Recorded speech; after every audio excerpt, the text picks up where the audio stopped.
بسم الله الرحمن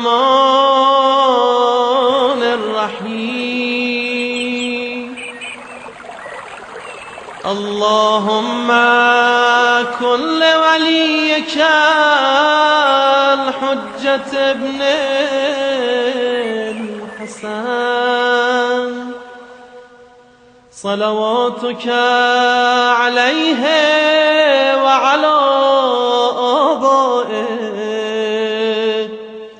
في هذه الساعة وفي كل ساعة وليا وحافظا وقائدا وناصرا ودليلا وعينا حتى تسكنه أرضك طوعا وتمتعه فيها طويلا وبه نستعین وهو خیر معین۔ گفتگو ہماری حلم کی فضیلت کے حوالے سے چل رہی تھی اور اس بات کو بیان کیا گیا تھا کہ شریعت مقدسہ نے برداشت قوت دکھانے کو، بردباری دکھانے کو اور غصے کے مقام پہ ضبط کرنے کو بڑی اہمیت دی ہے، اور اس کے سلسلے میں جو فرامین تھے اس کو بیان کیا گیا تھا۔ غصہ جب انسان کے قابو سے باہر چلا جاتا ہے تو پھر انسان حرام کاموں کی طرف آگے بڑھنے لگتا ہے اور زبان سے فحش گوئی بھی کرتا ہے اور ہاتھ کو مارنے کے لیے بھی اٹھا لیتا ہے۔ مگر جب غصے کی کیفیت پیدا ہو اور اس مقام پہ آدمی حزیم ہو تو اپنے آپ کو ضبط کر دیتا ہے اور کسی ایسے کام میں مبتلا نہیں ہونے دیتا کہ جو شریعت کے دائرے سے باہر لے جانے والا ہو۔ اسی اعتبار سے چند احادیث کا تذکرہ گزشتہ درس میں ہوا تھا اور مزید احادیث کا تذکرہ آج کے درس میں کیا جائے گا، اور اس کے بعد حلم سے ہی ملتی جلتی صفت کظم الغیظ اس کا بیان جو ہے وہ شروع ہوگا۔ تو اس کی عبارت میں ساتھ ساتھ دیکھتے جاتے ہیں صفحہ نمبر 197 کے اندر۔ بیچ میں ہم پہنچے تھے فَنِعْمَ أَجْرُ الْعَامِلِينَ، اس کے بعد کی جو حدیث ہیں کہ وقال صلی اللہ علیہ وآلہ وسلم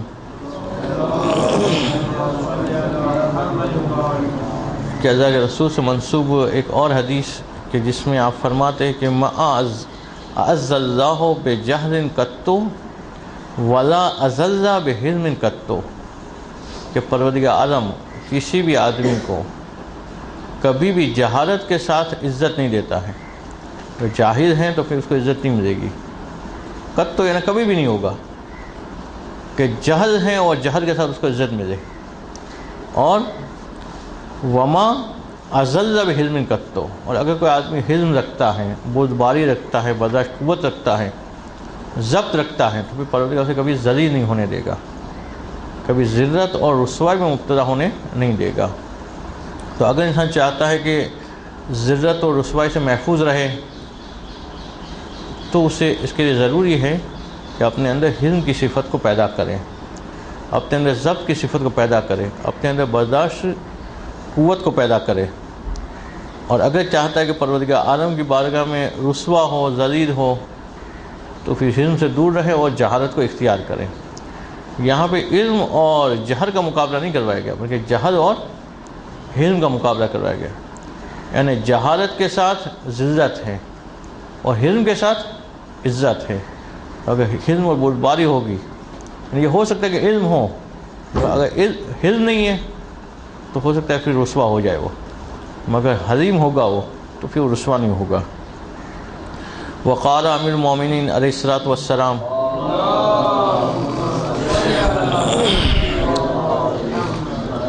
کہ مولا فرماتے کہ لیس الخیر ان یکثر مالک وولدک، اچھا اس میں نہیں ہے کہ تمہارے پاس مال زیادہ ہے یا اولاد زیادہ ہے، مال کی کثرت اور اولاد کی کثرت میں اچھا نہیں ہے کہ اس کی وجہ سے انسان فخر کرے، اس کی وجہ سے اپنے آپ کو لوگوں سے بہتر سمجھے، بلکہ مولا کی نگاہ میں اچھائی کس کے اندر ہے کہ وَلَٰكِنَّ الْخَيْرَ أَن يَكْثُرَ عِلْمُكَ وَيَعْظِمُ حِلْمُكَ، بلکہ اچھائی تو اس میں ہے کہ تمہارا علم زیادہ ہو اور تمہارا حلم جو ہے بہت بڑا ہو۔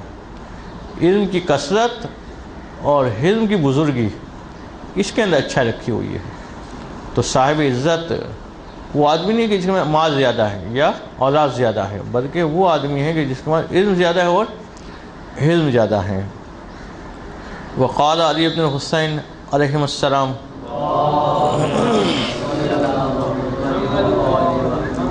کہ چوتھے امام حسن فرماتے کہ انہ یعجبنی الرجل ان یدرکہ حلمہ عند غضبہ، کہ مجھے خوشی پہنچاتا ہے وہ آدمی، لفظ تعجب ہیں، منطق میں پڑھ چکے کہ انسان کے اوپر جو صفت عارض ہوتی ہے کیا ہے، اور انسان و ضاحکن، مگر ضحک کی بنیاد کیا ہوتی ہے؟ تعجب۔ تو اصل تو ہے کہ جس آدمی کو تعجب عارض ہوتا ہے اس کے بعد ضحک عارض ہوتا ہے۔ تعجب بنیاد ہے ضحک کے عارض ہونے کی، کہ ہنسی اور خوشی کب آتی ہے انسان کو؟ جب پہلے تعجب پیدا ہو۔ تعجب ہنسی اور خوشی کی ابتدائی کیفیت ہے، اور یہ قلبی کیفیت ہے۔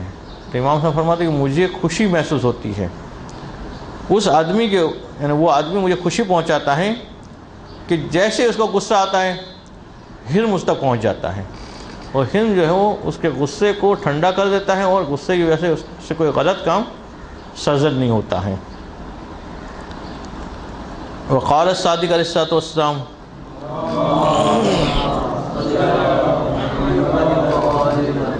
چھٹے امام اسلام کی حدیث کے کفا بالحلم ناصرا، ہر آدمی چاہتا ہے کہ اس کے پاس کوئی مددگار ہو، کہ مصیبت میں پھنس جائے تو وہ ساتھ دینے والا ہو۔ امام فرمانے کا حلم ہے تو اس سے اچھا کوئی مددگار نہیں ہے، کہ کفا بالحلم ناصرا، مدد کرنے کی حلم کافی ہے۔ اگر انسان میں بردباری ہے، ضبط ہے، برداشت قوت ہے، تو یہی سب سے بڑا مددگار ہے۔ بڑے سے بڑے خطرات سے، بڑے سے بڑے جھگڑے سے وہ اپنے آپ کو محفوظ طریقے سے نکال دے گا اگر اس کے پاس حلم کی قوت ہے، ضبط کی صلاحیت ہے۔ اسی طرح سے امام اسلام کی ایک اور حدیث کہ وَإِذَا لَمْ تَكُنْ حَلِيمًا فَتَحَلَّمْ، یہ ایک ابتدائی سٹیج کو بتا رہے کہ امام اسلام فرماتے ہیں کہ اگر تم حلیم نہیں بھی ہو تو کم سے اظہار حلم تو کرو، دکھاؤ تو صحیح۔ اسی حلم کا دکھاوا کرے گا تو کبھی جو ہے وہ حلیم بن بھی جائے گا۔ تو اگر حلم کی صفت راسخ نہیں ہوئی قلب میں تو اس میں اظہار تو کرو، دکھاوا تو کرو۔ جیسے کہ حلیم ہونا قلبی کیفیت ہے، ضبط کی قوت پیدا ہو جاتی ہے، اس کے بعد بغیر سوچے سمجھے بھی اپنے آپ پہ ضبط رکھتا ہے جب غلط بات کو محسوس کرتا ہے۔ تو تحزم میں کیا ہے کہ ابھی راسخ نہیں ہوئی قلب کے اندر، مگر دکھاوا کر رہا ہوتا ہے میں بڑا برداشت قوت والا ہوں، تو یہ دکھاوے کو بھی اچھا مانا گیا ہے کہ اگر ابھی راسخ قوت نہیں ہوئی ہے قلب میں تو اس کا دکھاوا تو کرو کم از کم حلم کا۔ اس طرح سے ایک اور حدیث امام علیہ السلام کی کہ اذا وقع بین رجلین منازعہ، کہ جب دو آدمی کے درمیان جھگڑا چل رہا ہوتا ہے تو نزل ملکان، تو دو فرشتے نازل ہوتے ہیں۔ اب دو آدمی جو جھگڑا کر رہے ہیں دونوں کو فرشتے آ کے کہتے ہیں، اب دو آدمی جھگڑا کر رہے ہیں تو عام طور پہ جھگڑا کرنے میں دونوں عقل مند ہوں گے تو جھگڑا ہوگا ہی نہیں، اگر دونوں سمجھدار ہوں گے تو جھگڑا ہوتا ہی نہیں ہے، یا تو دونوں بیوقوف ہوں گے یا کم سے کم ایک بیوقوف ہوگا۔ جھگڑے ہونے میں یہ ہمیشہ اس کو یاد رکھے، کبھی بھی دو سمجھدار آدمی میں جھگڑا نہیں ہوتا ہے۔ جھگڑا ہو رہا ہے تو یا دونوں بیوقوف ہیں یا دو میں سے کم از کم جو ہے وہ ایک بیوقوف ہے۔ واپس کر دیں، تو دو میں سے ایک ضرور بیوقوف ہوگا۔ تو اب پہلے فرشتے آ کے بیوقوف کو بتاتے ہیں، بیوقوف کو کیا کہتے ہیں، اس کے بعد پھر اس کے بعد جائیں گے عقل مند کے پاس۔ تو دو فرشتے نازل ہوتے ہیں، فَيَقُولَانِ لِلسَّفِيهِ مِنْهُمَا، تو ان دونوں میں سے جو صفی ہیں اس کے بعد جا کے فرشتے کہتے ہیں کہ قُلْتَ وَقُلْتَ وَأَنْتَ أَحْذَرُ مَا قُلْتَ، تو نے بہت ساری باتیں کر دی، یہ کہا وہ کہا، اور تو اسی لائق تھا جو تو نے کہا، اسے تجھ سے کوئی اچھا کی امید بھی نہیں تھی۔ وَسَتُجْزَى بِمَا قُلْتَ، اور ان کے تجھے بدلہ بھی ملے گا جو تو نے کہا اس کا. تو اس کو اس طرح ٹھنڈا کرتے ہیں فرشتے. وَيَقُولَانِ لِلْحَزِيمِ مِنْهُمَا، اور ان دونوں میں سے جو حزیم ہوتا ہے، بردبار ہوتا ہے، سمجھدار ہوتا ہے، برداشت قوت رکھ رہا ہوتا ہے، اس کو فرشتے آ کے کہتے ہیں کہ صبرتا و حلمتا سیغفر لک ان اتممت ذالک، کہ تو نے اچھا کام کیا کہ صبر سے کام لیا اور حلم کا مظاہرہ کیا تو عنقریب تیری مغفرت کی جائے گی. اگر تو نے اس حلم کی قوت کو برقرار رکھا، یعنی بالکل جھگڑا ختم ہونے تک حلیم ہی رہا. بعض لوگ ایک عرصے تک تو برداشت کرتے ہیں، اس کے بعد پھر غصے میں آ جاتے ہیں. تو کہتے ہیں اگر اس حلم کو اتمام کی منزل تک پہنچایا. پھر امام صاحب فرماتے آگے کہ فَإِنْ رَدَّ الْحَلِيمُ عَلَيْهِ، اگر حلیم آدمی اس فرشتے کی بات کو نہیں مانتا ہے اور اتمام تک نہیں پہنچاتا ہے علم کو، شروع میں تو تھوڑا برداشت کرتا ہے پھر لڑ پڑتا ہے، تو التفر ملکان، تو پھر فرشتے چلے جاتے ہیں کہ ٹھیک ہے جاؤ لڑنا لڑو دونوں. مگر شروع کے مقام پہ جو ہے وہ فرشتے آتے ہیں ان دونوں کے جھگڑے کو ختم کرنے کے لیے. جیسے کہا جاتا ہے جب دو آدمی جھگڑ رہے ہوتے ہیں تو وہاں شیطان بھی موجود ہوتا ہے. تو شیطان کیا کام کر رہا ہوتا ہے؟ مزید لڑا رہا ہوتا ہے، بتا رہا ہوتا ہے کہ اس نے یہ گالی دی تو یہ والی گالی دی، یہ اس سے بڑی والی گالی ہے، اور اس نے یہ کیا کہا تو یہ کر. دونوں کو جوش دلا رہے ہوتے ہیں. تو یہ فرشتے ان کو ٹھنڈا کرنے کے آتے ہیں. تو صفی جو ہے وہ تو بات سنے گا نہیں، عقلمند ہے جو بات سن لے گا، اگر سن لے گا تو وہ کامیاب رہے گا. اس کے بعد امام اسلام کی ایک اور حدیث کہ بعث علیہ السلام غلاما لہ فی حاجۃ فابطأ، کہ امام اسلام نے ایک غلام کو کسی کام کے لیے بھیجا تو فابطأ، اس نے تاخیر کر دی، کافی ٹائم گزر گیا وہ آیا نہیں واپس. تو فخرج علی اثرہ، تو امام اسلام اس کو ڈھونڈنے نکلے غلام کو. فوجدہ نائما، کہ امام اسلام نے دیکھا کہ سویا ہوا ہے وہ. جیسے بعض بات درس میں طالب نظر نہیں آتا ہے تو اسے ڈھونڈنے نکلتا ہے گیا کہاں طالب. تو بعض رات کو زیادہ عبادتیں کرتے طلبہ تو صبح کی نیند آ جاتی ہے، تو کوئی کونے کھانچے میں مثلا سویا ہوا نظر آ جاتا ہے. تو امام صاحب ڈھونڈنے نکلے غلام کو کہ کام کے بھیجا تھا کہاں گیا، تو پتہ ہے ایک جگہ پہ سویا ہوا ہے. تو فجلس عند راسہ، امام صاحب اس کے سر کے پاس بیٹھ گئے. یروحہ حتی انتبہ، امام صاحب اس کے سر پہ جو ہے ہوا ڈالنے لگے، ہوا کرنے لگے یہاں تک کہ وہ خود بیدار ہو گیا. یہ نہیں کہ رات مار کے اٹھائے، عام طور جو سیٹھوں کا طریقہ ہوتا ہے نوکر کے لیے کہ کام کے لیے بھیجا تھا سو گیا. تو امام صاحب اس کے سر پہ جو ہے وہ ہوا ڈالتے رہے یہاں تک وہ خود ہی جو ہے وہ بیدار ہوا. تو فقال لہ، تو پھر امام صاحب نے اس غلام سے کہا کہ یا فلان واللہ ما ذالک لک، کہ اے فلان قسم خدا یہ تمہاری مناسب نہیں ہے کہ تنام اللیل والنہار، کہ رات کو بھی سو دن کو بھی سو، دونوں وقت میں سونا تو مناسب نہیں ہے. لک اللیل ولنا منک النہار، رات تمہاری ہے دن تو ہمارے لیے کام کرنا ہے، تو رات دن دونوں سونا جو ہے مناسب نہیں ہے. اور آج کے زمانے میں کوئی سیٹ نہیں ملے گا ایسا جو غلام ہو نوکر کے ساتھ جو ہے یہ والا سلوک کرے کہ دیکھا آفس میں بیٹھے بیٹھے سو رہا ہے تو سیٹ آ کے اس پہ ہوا ڈالے تھوڑا اور پکی نہیں سوئے. تو یہ جی ہاں یہ پیار محبت سے پیش تو آنا چاہیے. وہ نصیحت جو ہے ہمیشہ یاد رہے گی، اگر اس طرح سے کرنے کے بعد پھر نصیحت کرے گا تو وہ آدمی کبھی سوئے گا نہیں، مگر وہ جھڑک دے گا تو پھر اس کا خوف میں رہے گا کہ وہ نظریں کے سامنے تب تو وہ بچے گا، اور پیچھے پھر وہ اپنا کرتا رہے گا کام. تو یہ بردباری کہ جس مقام پہ غصہ آنا چاہیے وہ غصہ نہ دکھائے اور ضبط کا مظاہرہ کرے. وقال رضا علیہ الصلوۃ والسلام،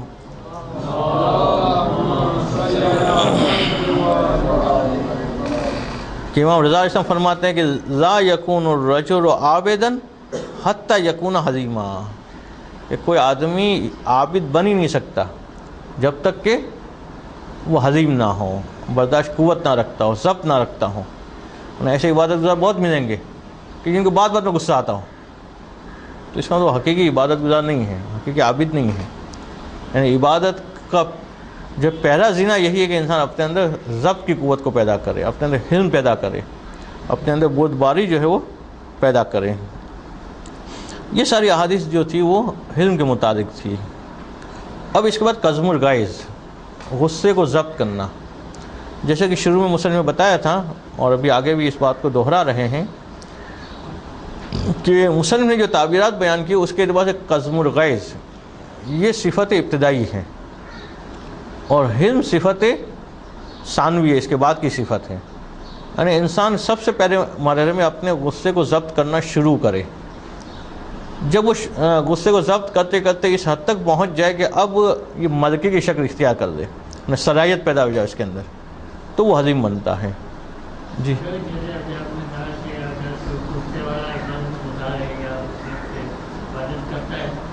تو کیا اسے آخر میں اجر ملے گا؟ کیونکہ اگر وہ حقیقت نہیں ہے تو اس کا مطلب یہ ہے کہ اپنے آپ کو دھوکہ دے رہے ہیں، اپنے آپ کو دھوکہ دے رہے تو مطلب کہ آخر میں تو اس کا اجر کوئی نہیں. اس نے جو عبادتیں کی ہیں وہ شرائط کا لحاظ رکھتے ہوئے کی ہیں تو واجب پہلے ادا ہو جائے گا. اس کا جو واجبات انجام دیے اس نے، باوجود اس کے کہ وہ حلیم نہیں تھا، عبادتیں کی ہے تو اس کے واجبات پورے ہو جائیں گے. البتہ جو حقیقی عابد قرار پانا چاہیے وہ نہیں قرار پائے گا. وہ اس کی جو منزلت تھی عابد کی منزلت وہ اسے حاصل نہیں ہوگی. واجب غیر پورا ہو جائے گا اس کا. تو وہ اما قزم الغیظ، جہاں تک قزم الغیظ کا تعلق ہے، فہوا و ان ضم یبلغ مرتبۃ حزم فضیلتاً و شرافتاً. کہتے قزم الغیظ اگرچہ حلم کی منزل تک نہیں پہنچا ہے فضیلت اور شرافت کے اعتبار سے، اس لیے کہ حلم کی منزلت بلند ہے اور قزم الغیظ کی اس کے نیچے ہے.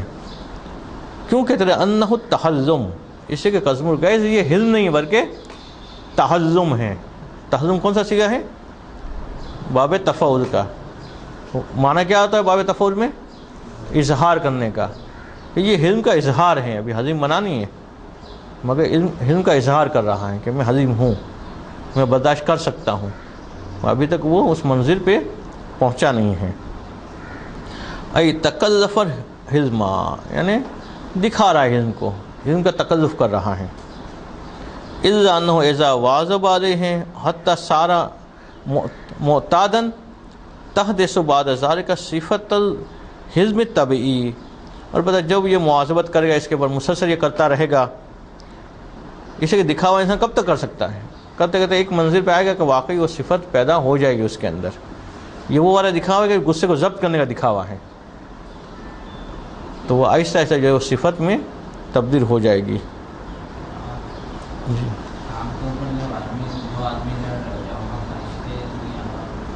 لوگ آتے ہیں وہاں آگے کوئی اس کو زیادہ پڑھتا ہے ہوتا ہے تو کوئی آگے چلا کر کوئی فرشتہ اور انسان فرشتہ اور شیطان نہیں، لوگ آگے بڑھتا رہتا ہے. مگر لوگ بھی دو طرح کے ہوتے ہیں نا. ایک گروہ ہوتا ہے جو آ کے جھگڑے کو بڑھا رہا ہوتا ہے، دوسرے کچھ لوگ آ کے جو اس کو الگ کر رہے ہوتے ہیں. ہاں تو جو لوگ جی جو انسان جھگڑے کو بڑھا رہا ہے وہ شیطان کی نمائندگی کر رہے ہیں، اور جو مثلا ٹھنڈا کر رہے ہیں جھگڑے کو وہ فرشتوں کی نمائندگی کر رہے ہیں. تو کام ایک طرح سے وہی ہو رہا تھا. ضرور نہیں سامنے فرشتے نظر آئے یا سامنے شیطان نظر آئے. جی فرشتے آتے بھی ہیں اور فرشتوں کی صورت میں انسان بھی آ جاتے ہیں وہ والا کام کرنے کے لیے. یعنی جیسے کہا جاتا ہے شیطان کی فوج ہے، اس طرح یہ الہی فوج ہے گویا کہ جو نیک صفت لوگ ہوتے وہ چاہ رہے ہوتے جھگڑے فساد نہ ہو، تو جب دیکھتے دو آدمی جھگڑ رہے ہیں تو بیچ میں پہنچ جاتے صلح کرانے کے لیے. اور اس طرح جو شیطان صفت ہے وہ چاہتے اور جھگڑا ہو تو وہ مثلا جو ہے وہ اور مثلا بڑھا رہے ہوتے جھگڑے کو.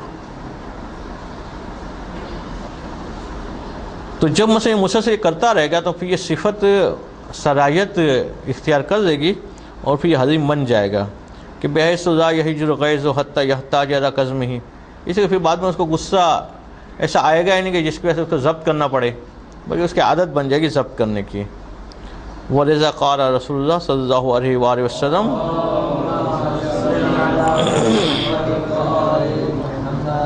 کہتے اسی وجہ سے اللہ کے رسول کی یہ والی حدیث ہمارے سامنے آتی کہ انما العلم بالتعلم والحلم بالتحلم. دیکھیے طریقہ سکھا رہے حلم کیسے آئے گا کہ علم فقط آتا ہے سیکھنے سے اور حلم آتا ہے حلم دکھانے سے.